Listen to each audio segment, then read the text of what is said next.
자, 안녕하세요 여러분. 오늘은 중단원 마무리 있죠? 교과서 125쪽 중단원 마무리 풀이를 해보도록 하겠습니다. 자, 1번 가볼게요. 1번 다음 수직선 위의 세 점 ABC의 좌표를 구하세요 그랬습니다. 볼까요? A점 어디 있습니까? 예, A점은 마이너스 4의 위치에 있네요. 따라서 A점을 표현하는 방법은 A의 소괄호 열고 마이너스 4 이렇게 표현하면 되겠습니다. 그죠? 자, B는 어디 있나요? 예, B는 0, 원점에 있네요. 따라서 B의 좌표는 B 괄호 열고 0 이렇게 표시하고요. C는요? 3에 있네요. 따라서 C는 3이다. 이와 같이 각각의 좌표를 기호로 나타낼 수 있습니다. 2번 가보도록 하겠습니다. 다음 점들을 좌표 평면 위에 나타내시오 그랬습니다. 그쵸? 한번 좌표 평면으로 가볼까요? 자, 1번 A는 2,-3이네요.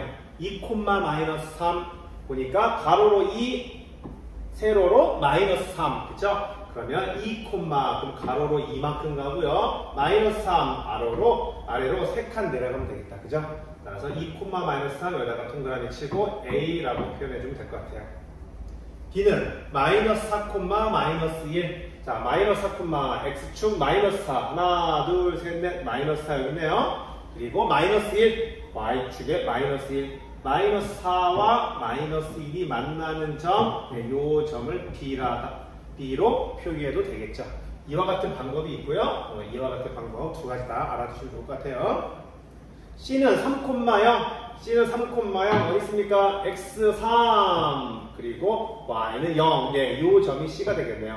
C는 3,0은 X축 위에 있는 점이 되겠네요. 4번 0,-4 0, X값은 0이고 마이너스 4의 아래로 내려와야겠죠? 여기가 D가 되겠습니다. 이 D는 Y축 위에 있는 점이 되겠습니다. 자, 3번입니다. 다음 점들은 어느 사분면에 있는지 말하시오 그랬습니다. 자, 여기도 똑같이 한번 여기 적배평면에다가 한번 그려보도록 할게요.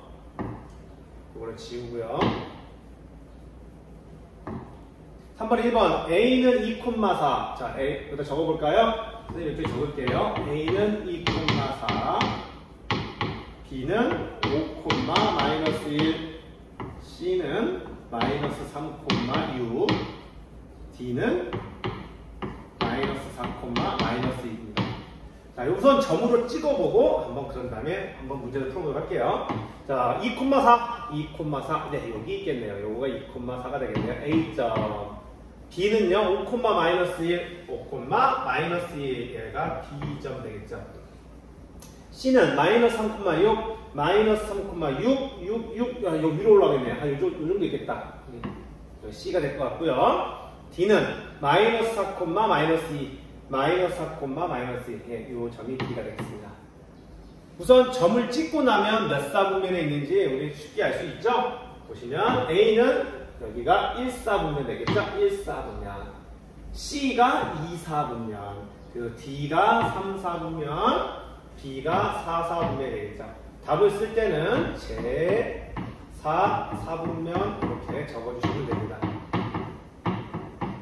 자, 이렇게 좌표 평면에 직접 점을 찍어서 각각이 몇 사분면인지 구할 수도 있고요. 아니면 우리 다른 생각 해볼까요? 제 1사분면은 어떻게 하느냐? 오른쪽에 위에 있는 거죠. 오른쪽 위에 있다. 그러니까 X좌표는 플러스가 되고 위에 있으니까 Y좌표도 플러스가 되는 거죠. 자, 2사분면은요. X축 왼쪽이니까 마이너스고요. 위에니까 왼쪽 위에 있잖아요. 위에니까 플러스가 되겠죠. 그래서 마이너스 플러스 구호를 가진 것이 제2사분면 되겠죠.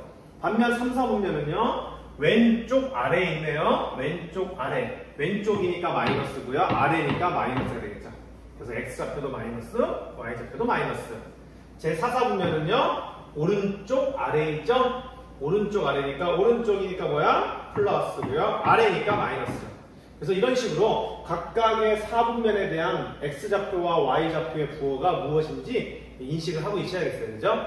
그래서 다시 문제로 돌아가면요. 보시면 A좌표는 양수죠. 그러니까 오른쪽이고요. Y좌표는 음수네요. 아래네. 오른쪽 아래. 오른쪽 음수니까 아래. 어디가? 제 4,4분면이 되는 거고요. 그쵸? 얘는 X좌표가 음수니까 왼쪽이고요. Y좌표도 음수네요. 아래. 왼쪽 아래. 어디죠? 왼쪽 아래. 제 3,4분면 되겠죠? 이렇게 해가지고 각각의 좌표표면을 구할 수 있을 것 같아요. 자, 이거는 지금 2번이네요. 예, 요거 나왔었죠? 금방 그렸었죠? 각각의 사분면을 잘 찾아주시면 되겠습니다. 4번입니다.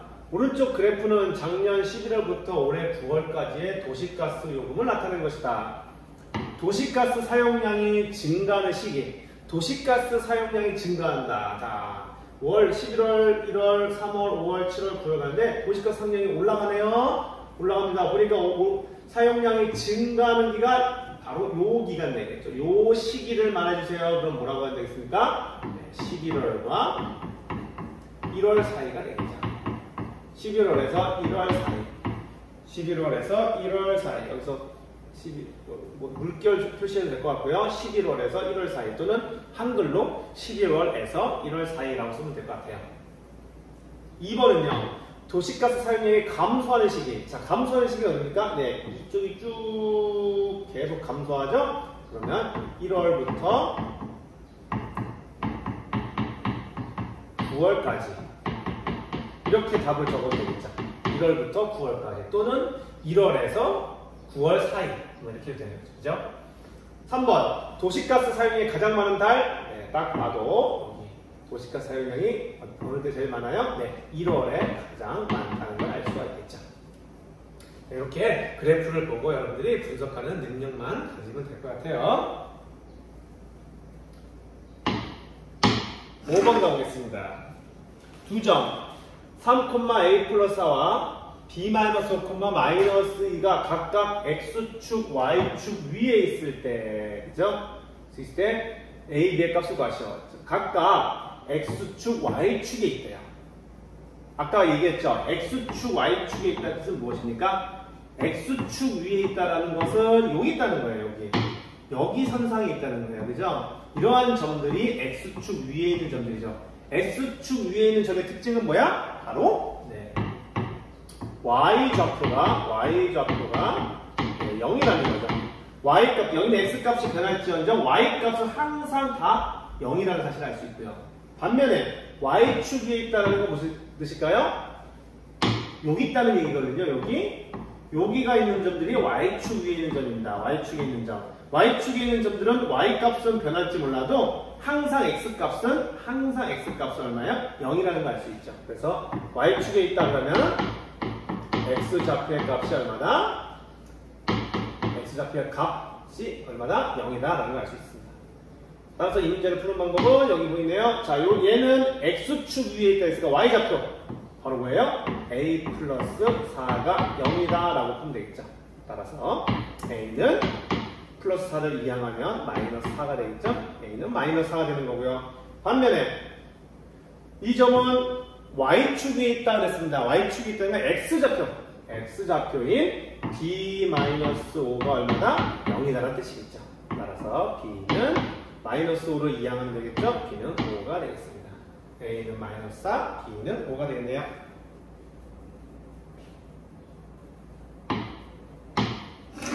(6번) 갈게요. 세 점 A, B, C를 꼭지점으로 하는 삼각형 ABC의 넓이를 구하세요. 그렇습니다. 자, 세 점이 주어지고 그걸 연결하면은 삼각형이 될 거예요. 그죠? 그 넓이를 구하래요. 그러면 우리가 머릿속으로 구할 수 있나요? 그럴 수는 없겠죠? 좌표 평면에다가 점을 찍어서 직접 한번 삼각형을 그려보면 우리가 그 삼각형의 밑변과 높이를 알 수 있을 거예요. 그래서 직접 그려봐야 됩니다. 반드시요. 다시 한번 좌표 평면을 가볼까요?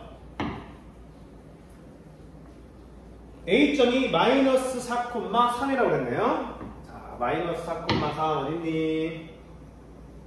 마이너스 4,3 하나, 둘, 셋, 넷. 요 점이 A가 되겠네요. 그죠? B는 마이너스 4, 마이너스 1, 마이너스 4, 마이너스 1 때 요 점이 B가 되겠네요. C는 5,1, 하나, 둘, 셋, 넷, 5,1 위로 한 칸 올라가면 되겠네요. 이 점 C가 되겠습니다. 자, 이 세 점을 꼭지점으로 한 삼각형이니까요. 어떻게 됐어? 연결만 해주시면 되겠죠. 이렇게 길쭉한 예각 삼각형이 나왔네요. 따라서 이 삼각형의 넓이를 구하려면 밑변과 높이를 알아야겠죠? 어디를 밑변으로 볼까요? 그렇죠. AB를 밑변으로 봐야겠죠.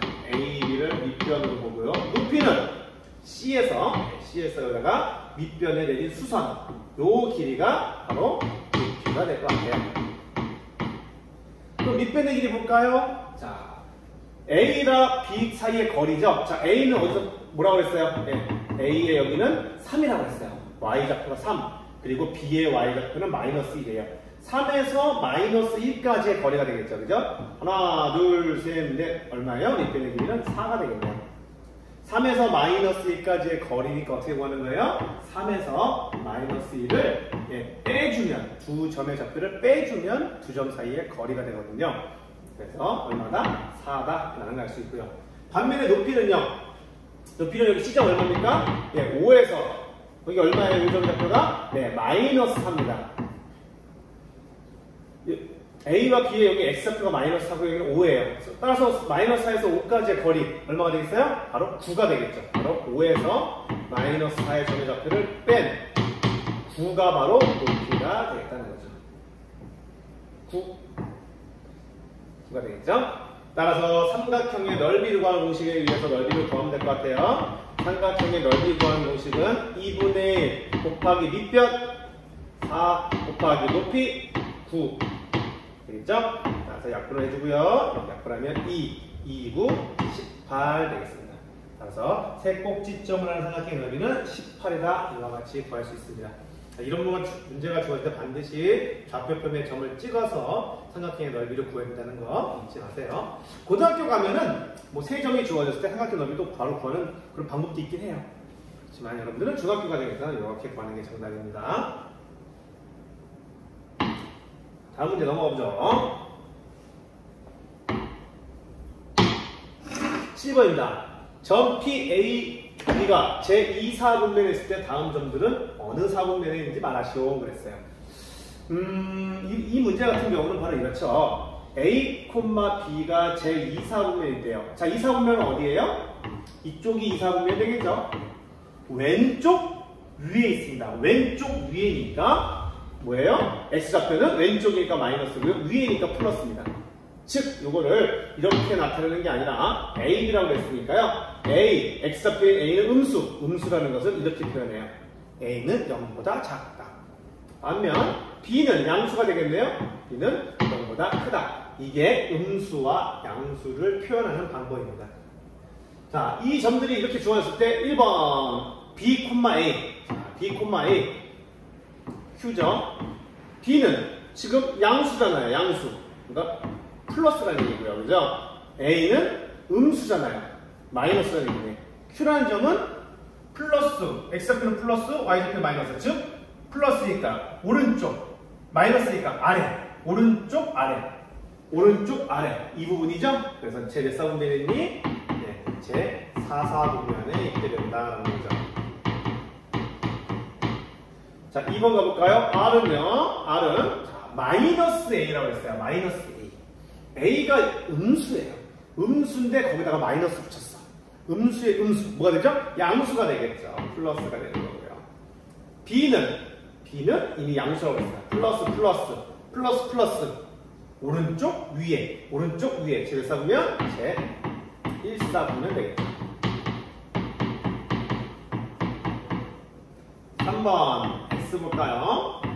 A 곱하기 B라고 했습니다. A는 음수, B는 양수. 음수와 양수를 곱하래요. 음수와 양수 곱하기는 바로 음수가 되겠죠. 반면에 B-A. B는 양수입니다. B는 양수고요. 마이너스 A.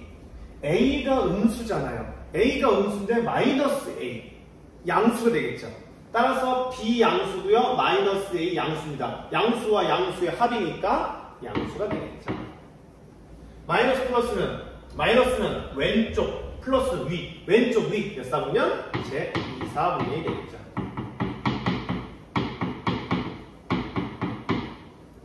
4번 T 볼까요? T는 A의 제곱. A는 음수죠. 음수를 제곱하면 양수. 무조건 제곱하면 항상 양수가 나오는 건 당연한 거기 때문에 양수고요. 마이너스 B. 자, B가 양수인데 마이너스 B. 양수에다가 마이너스 붙였어요? 음수가 되겠죠. 플러스 마이너스. X좌표가 플러스니까 오른쪽이고요. 마이너스 아래. 오른쪽 아래. 오른쪽 있으면 이제 4, 4분면이 되겠군요. 이런 문제 풀 때 여기가 4, 4분면, 1, 4분면, 2, 4분면 나왔으니까 얘는 당연히 3, 4분면이겠지? 뭐 이렇게 여러분 오해하시면 큰일 나요. 수학은 그렇게 하는 게 아니고요. 정확한 사실 근거를 가지고 하는 겁니다. 이렇게 정답을 맞춰주시면 되겠어요. 다음 넘어갈게요. 8번입니다. 다음 상황을 가장 잘 나타내는 그래프를 고르시오. 뭐라고 써있나 보자. 일정한 속력으로 달리던 버스가 승객을 태우기 위하여 잠시 멈췄다가 출발하여 다시 일정한 속력으로 달렸다라는 거죠. 일정한 속력으로 달리던 버스가 문제를 딱 보시면 일정한 속력으로 갔어요. 그죠? 그러다가 승객 태우고 멈춰요. 멈춰. 그럼 쫙 속력이 탁 줄겠죠. 멈췄으니까요. 다 출발합니다. 그럼 속력이 올라가겠죠? 다시 일정한 속력을 간다. 딱 봐도 몇 번이 달려요? 네. 미음이 달리겠죠. 일정한 속력으로 달리다가 섰고 잠시 승객 태우고 다시 올라갔다가 일정한 속력을 달렸다는 얘기죠. 자, 그럼 우리가 기억에 대한 설명을 해볼까요? 기억은 뭡니까? 기억은 그냥 일정한 속력으로 쭉 달렸다라고 이야기할 수 있을 것 같아요. 그죠? 니은은 일정한 속력으로 달리다가 이제 멈추기 위해서 속력을 줄였다. 이렇게. 디귿은요? 출발하는 거죠? 다시 출발하고 속력을 올리고 다시 일정한 속력으로 달렸다. 이렇게 하는 거죠. 반면에 리을은요? 일정한 속력을 달리다가 멈추자마자 바로 출발해서 다시 원래 속도로 달려가는 거죠. 네, 그렇게 F를 분석하면 되겠습니다.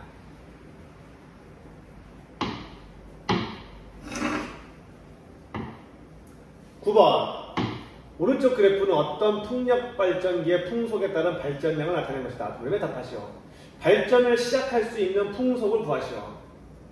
발전을 시작할 수 있는 풍속을 구하시오. 보니까 발전량이 1500 같은데요. 발전을 시작할 수 있는 풍속이 어느 정도 돼야 발전량이 쭉 올라갑니까? 처음에 풍속은 0에서, 풍속 0에서는 전혀 발전량이 없어요. 그죠? 그러다가 여기 어때요? 풍속 4m/s, 그죠? 4m/s 되는 순간 발전량이 시작하죠.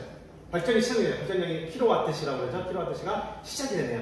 그러니까 최소한 얼마나 돼야 발전량이 생기기 시작한다? 바로 4m/s 이상이 돼야 돼요. 이상이라고 할까요? 네. 초과, 이상, 상관없습니다. 4m/s가 되는 순간부터 발전량이 생기면서 올라가기 시작하잖아요. 그죠? 그러니까 발전을 시작할 수 있는 풍속은 4m/s고요. 발전량이 최대일 때 풍속의 범위. 발전량이 최대일 때 풍속의 범위? 어디가 발전량이 최대예요? 바로 이 부분. 이 부분이 발전량이 최대잖아요. 이때 풍속의 범위는요, 얼마예요? 10에서 25.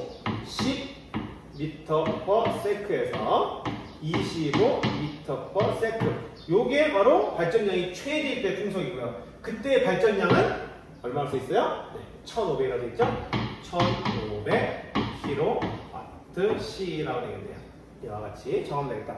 그 이상의 풍속이 너무 세면요, 오히려 발전량이 점점 주네요. 너무 바람이 세게 불어도 발전이 되지 않나 봅니다. 그죠? 그런 그래프라는 걸 알 수가 있겠습니다.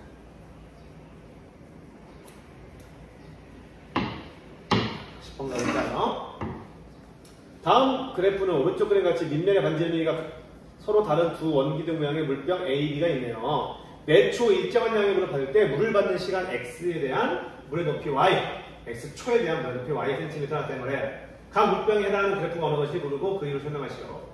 자, 기역과 니은의 차이를 보시면 기역은요, 좀 완만하게 그래프가 X가 증감에 따라서 Y는 좀 완만하게 올라가는 반면에 니은은요, 갑자기 확 올라가요. 그죠? 쭉 올라간다는 볼 수 있어요. 그럼 뭔 차이일까? 시간이 지날 때 높이, 물에 대한 높이거든요. A와 B를 보시면 A는 물을 채우면 워낙 통이 좁아가지고요. 물 높이가 어떻게 됐어요? 금방 올라가겠죠. 그죠? 금방 올라가면 B는요. 밑에가 넓어요. 넓으니까 물을 채워도 올라가는 높이가 어떻게 돼요? 조금씩 올라가겠죠. 그죠? 그렇다 보면은 우리는 기억은 어떤 그래프다? 예, 기억은 B에 해당하는 물통이라는 걸 알 수 있고요. 니은은 갑자기 올라가니까 A에 해당한다는 걸 알 수 있죠. 예, 밑면의 넓이가 좁으면 금방 올라갈 것이고, 그죠? 넓으면 천천히 올라가겠다는 얘기죠. 그렇게 설명해 주시면 되겠습니다. 자, 이렇게 해가지고 수술하는 중단화 마무리 125쪽 문제를 다 풀었습니다. 네, 여러분 고생했어요.